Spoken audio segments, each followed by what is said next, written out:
spawning grounds of U-boat warfare. From these wrecked submarine pens came the underwater prowlers that sank millions of tons of Allied shipping. Prefabricated submarines at this Bremen shipyard might have put Germany on a mass production basis if the war had continued for a short time longer.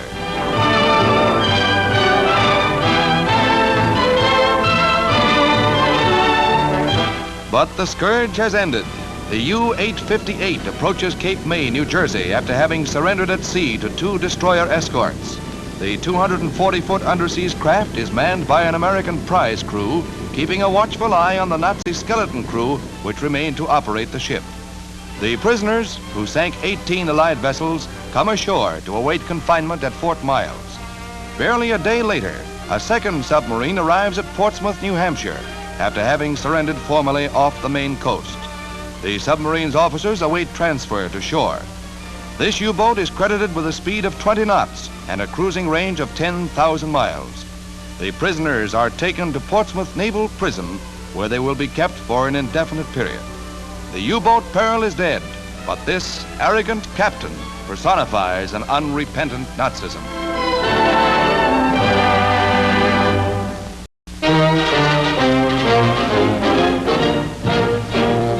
Berlin's Army School is the end of the road for the Nazi reign of terror. Here, Air Marshal Tedder, General Eisenhower's deputy, and Russia's Marshal Zhukov meet with Field Marshal Keitel, the haughty Prussian aristocrat and representative of the General Staff. This time, it's the German army that surrenders. No civilians are involved as in World War I. This time, the Wehrmacht takes its full share of blame for years of ruin and brutality.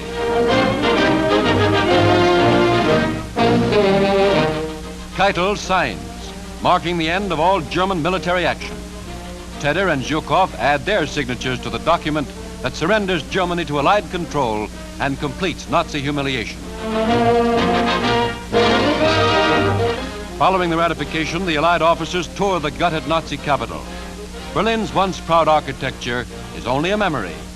Years of heavy pounding by the RAF and American air forces have made Germany's first city almost unlivable.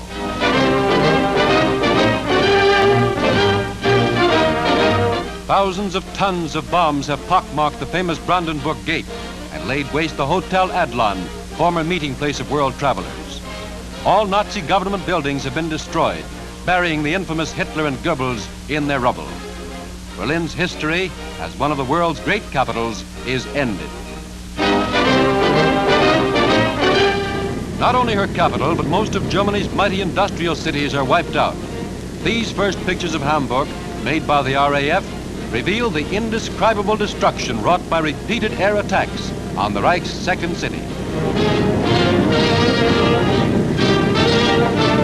Once the largest seaport on the continent of Europe, Hamburg's docks along the River Elbe served the shipping of the world. Now, Hamburg is a ghost city, only the outer walls of its thousands of buildings standing in mute testimony to the overwhelming power of Allied bombing. Bombing that tore the heart out of the Reich and buried tyranny in its ashes.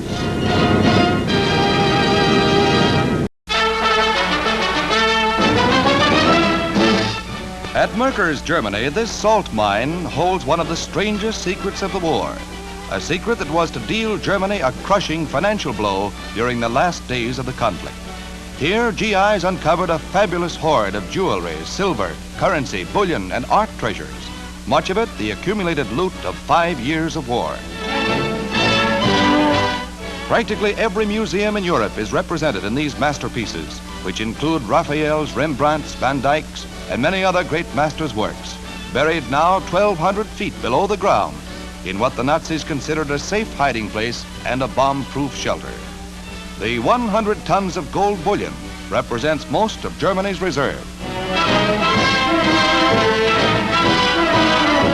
Signal Corps pictures show the enormous cache of currency from all the European countries in Reichsbank containers. $2 million in American money also were found. Allied officials will take charge of the treasure until its disposition has been decided. Murder will out, even from the depths of the earth.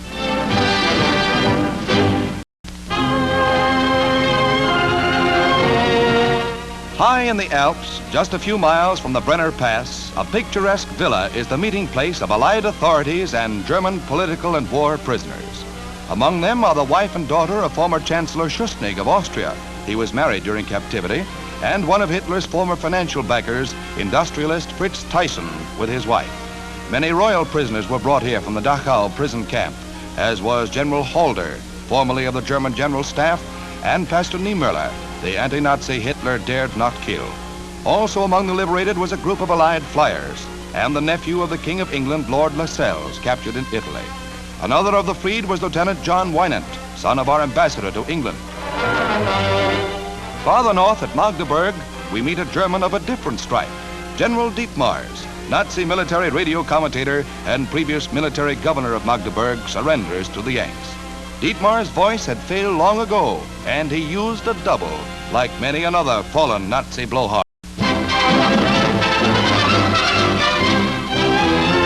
Our Superfort raids on Japan are swiftly being intensified as more and more of the B-29s roll from the assembly lines. This strike at Nagasaki blasts at airplane factories. From Saipan, others blast at Tokyo, and Iwo Jima-based fighters escort the heavy planes with an Army Air Force camera along.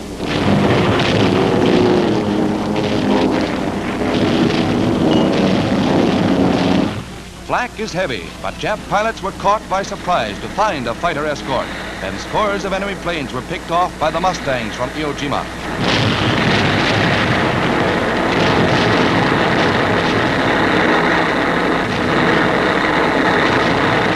Heavy fires are burning as we start for home, dodging a blanket of flak. Those of the forts badly hit head for the strip at Iwo Jima instead of their home on Saipan. Thus, by using this new base, 50 landed safely that otherwise might have been lost. Pierced by numerous shell holes, their sturdy construction and skillful piloting brought them back safely. Japan will meet the fate of ruined Germany as we throw more and more power against her.